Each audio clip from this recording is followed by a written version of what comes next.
Friends આજે આપણે daily રૂટીનની પ્રેક્ટિસ સિમ્પલ પ્રેઝન્ટ થ્રુ કરીશું. So usually I get up around 6 o'clock. Then I do meditation and breathing exercise. Then I take shower and along with brush my teeth.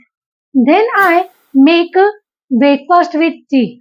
Then I do worship around 15 to 20 minutes.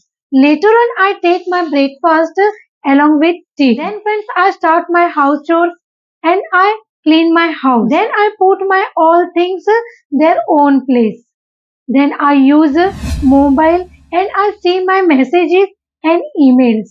Then I send answer regarding my message and emails. Then I put my mobile in the charging. Then I get ready for my class.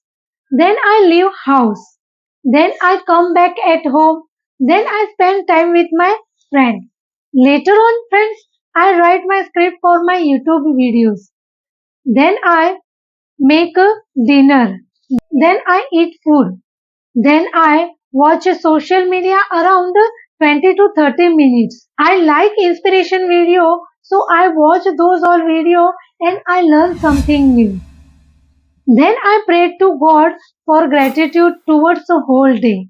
Then I go to sleep. So friends, this way we get more vocabulary because at beginning stage present tense means V1. Daily conversation practice and spoken English through we can gradually become a fluent. If you like my daily routine, then you can also do practice with a daily routine. So friends, thank you for watching this video till end and enhance your communication skill. We will make my next routine for a simple past tense. Till time, take care. Bye bye.